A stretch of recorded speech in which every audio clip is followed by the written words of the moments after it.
ఏది మలక్పేట నియోజకవర్గం నుంచి రండి. మలక్పేట నియోజకవర్గం నుంచి చాలామంది ఇక్కడ కొంతమంది రండి, చాలామంది వచ్చిండ్రు. విషయం ఏంటంటే అసలు యాక్చువల్గా వీళ్ళు మూసీ పరివాహక ప్రాంతంలో ఉంటాం మేము. మూసీ పరివాహక ప్రాంతంలో ఉండే వాళ్లకు ఎక్కడ డబుల్ బెడ్రూమ్ ఇల్లు ఇస్తా అని చెప్పేసి అన్నారు. డబుల్ బెడ్రూమ్ ఇల్లు ఇస్తా అని చెప్పేసి లాస్ట్కి వస్తే మాకు కాకుండా ఇక్కడ స్థానికులకు కాకుండా వేరే వాళ్లకు ఈ డబుల్ బెడ్రూమ్లని ఇళ్ళని అమ్ముకున్నారు. అమ్ముకొని మా జీవితాలు తీసుకొచ్చి రోడ్డు మీద పడేసారని చెప్పేసి వాళ్ళు వచ్చిండ్రు. వాళ్ళు ఏమంటారు ఒకసారి చూద్దాం. చెప్పండి సార్. మేము స్థానికంగా మాత్రము మేము ఎక్కడ మీది ఎక్కడ? మాది మలక్పేట కాన్సెన్స్ ముసరాబాగ్ డివిజన్ శాలివా నగర్. అక్కడే నివాసం ఉంటున్నాం. గత 25 నుంచి 30 సంవత్సరాలు అవుతుంది. అక్కడే మూసి ఓడిన గుడిసెలు వేసుకొని ఉంటున్నాం. ఏ ప్రభుత్వం ఉన్నా కానీ ఎప్పుడు కూడా మాకు ఆటంకం కాలే. గత ఎన్నో ప్రభుత్వాలు వచ్చిపోయినాయి కానీ ఏ ప్రభుత్వం కూడా మమ్మల్ని ఏ ఇబ్బంది పెట్టలేదు. ఈ కాంగ్రెస్ ప్రభుత్వం వచ్చినాక ఇన్ని 100 సంవత్సరాలు లేని ఇబ్బంది మా పేదల గుడిసె ప్రక్షాళన చేస్తామని చెప్పేసి తీపిస్తున్నారు. అయితే దానికి మేమేం చేసినామంటే మేము అక్కడే నివాసం ఉంటున్నాం, ప్లస్ అక్కడే మాకు ఉన్నతలా కట్టుకుని ఉన్నాం. దానివల్ల తీయడం వల్ల మా జీవన ఉపాధి పోతున్నది. మేము రోజుగా అక్కడ మా ఆడపిల్లలందరూ చుట్టుపక్కల మీకు పని దొరుకుతుంది కాబట్టి అక్కడ పని దొరుకుతుంది కాబట్టి మా జీవన ఉపాధి పోతుంది. ఎక్కడో తీసుకుపోయి ఇస్తా అంటున్నాడు. సరే మాకు మేము అక్కడ మేమన్నామంటే ఫస్ట్ ఉన్న గత ఉన్న వాళ్ళకు మాకు అక్కడ పట్టాలు కావాలని కూడా మేము అప్లికేషన్ పెట్టుకోవడం జరిగింది. పట్టాలు ఇవ్వలేదు, ఏమి ఇవ్వలేదు.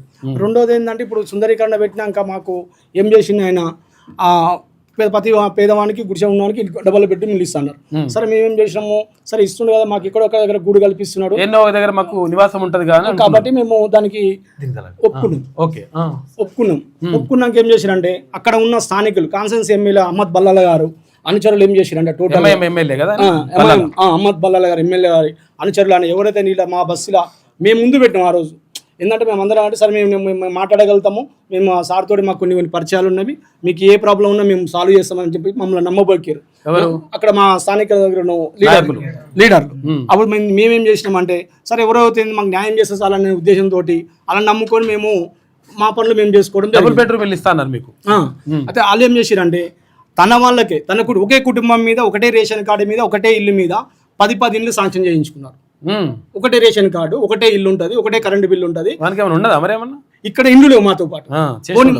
చేసిన వాళ్ళకి వాళ్ళ దగ్గరికి ఎక్కడంటే 2 లక్షల నుంచి 3 లక్షల రూపాయలు డబ్బులు తీసుకుంటున్నారు.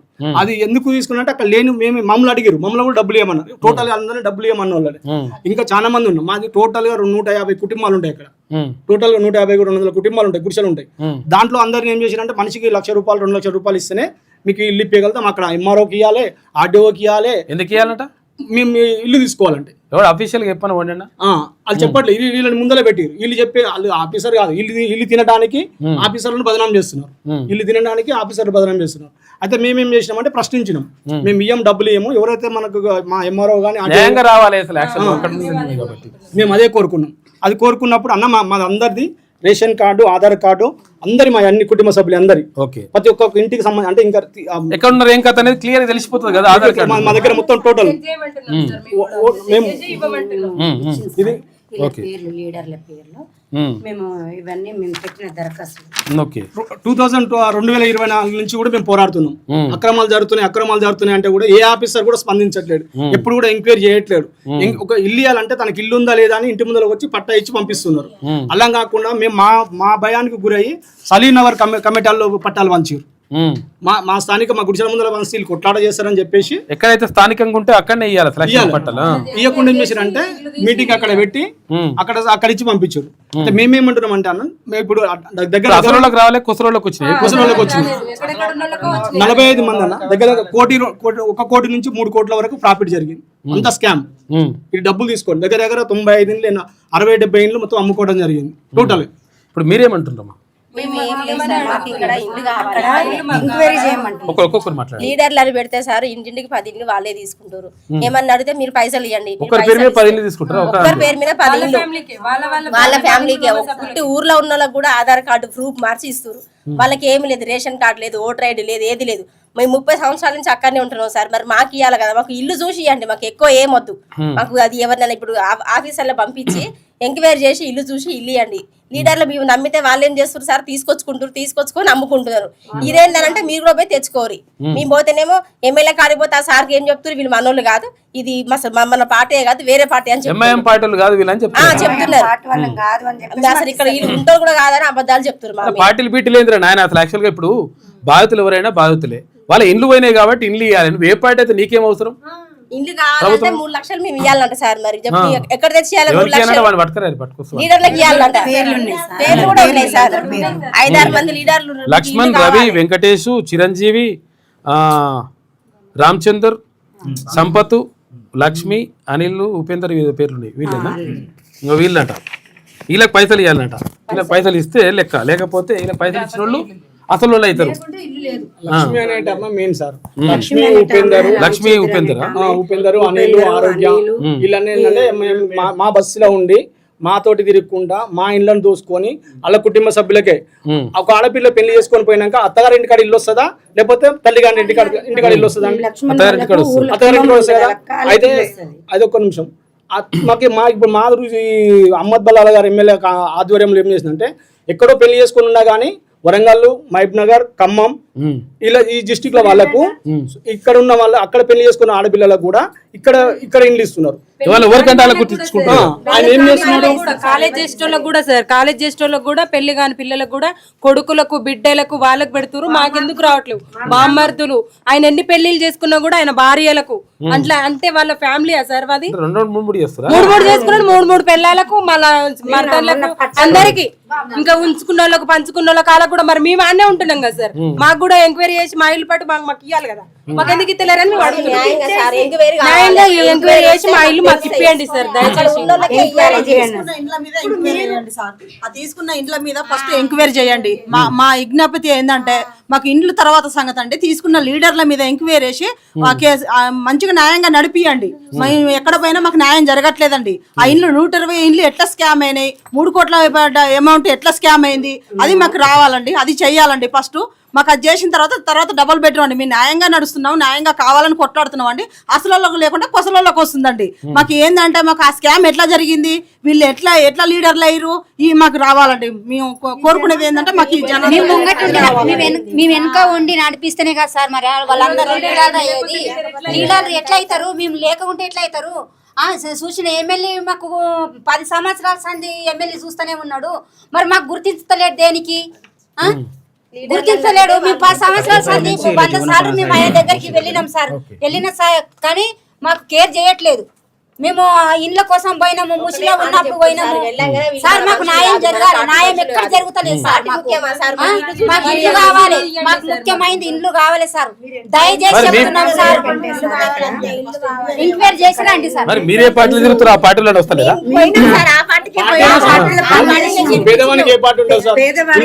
ఏమంటారంటే పార్టీలు ఏం అవసరం రా భయ్. ఇప్పుడు విషయం ఏంటంటే, ఇది పేదవాళ్ళకి సంబంధించినటువంటి అంశము. తర్వాత ఇంకోటి ఏంటంటే, వాళ్ళ స్థానికులా కాదా, లేకపోతే నిజంగా వాళ్ళకి గతంలో ఇక్కడ గుడిసెలు తర్వాత ఇక్కడ ఉన్నారా లేదా, లేకపోతే వాళ్ళ ఆధార్ కార్డులు ఉన్నాయా లేవా, సంబంధించినటువంటి ఆధారాలు ఏమైనా ఉన్నాయా లేవా, ఇవి చూసుకోవాలి.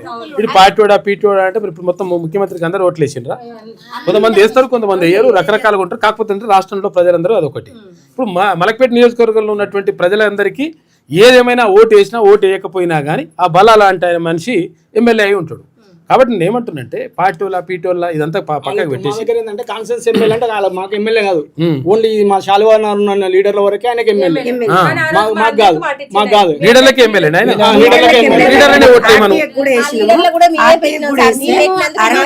68 ఇండ్లు అక్కడ ఉన్న స్థానికులు గారళ్ళు ఊర్లలో ఉండి ఆధార్ కార్డులు, ఓటర్ ఐడి కార్డులు మార్చుకుండ్రు. 68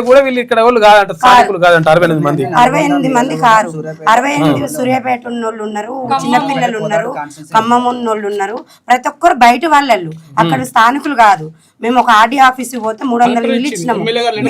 ఏరియాకి ఇల్లు ఇచ్చేదే లేదు అని ఆర్డీఓ చెప్తుంది, ఎంఆర్ఓ చెప్తున్నాడు. కలెక్టర్ ఆఫీస్లో మేము గట్టిగా నిలదీస్తే ఆర్టీఏ కేసుకోమన్నాడు.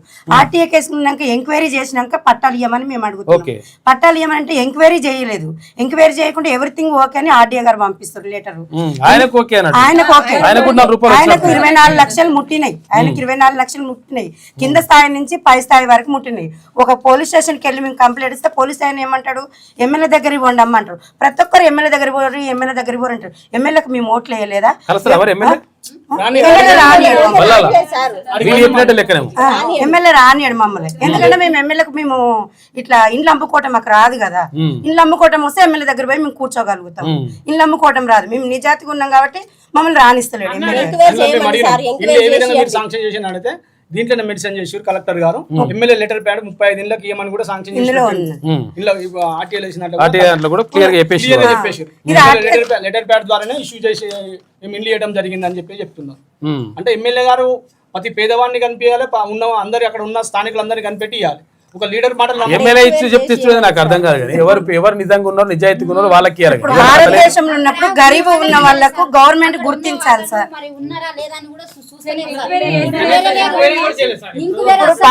మూసి ప్రాంతంలో మేము ఉన్నాము. భారతదేశంలో ఉన్నప్పుడు గరీబ్ వాళ్ళు ఉన్నారా లేదనేది గుడిసె చూడాలి, కరెంటు బిల్లు చూడాలి, ఆధార్ కార్డు చూడాలి, రేషన్ కార్డు చూడాలి, ప్రతిదీ చూడాలి. చూసి మేము పట్టాలి ఇవ్వమని నిజంగా ఉంటేనే ఇవ్వమంటారు. లేని వాళ్ళే తీసేసేయమంటున్నాం.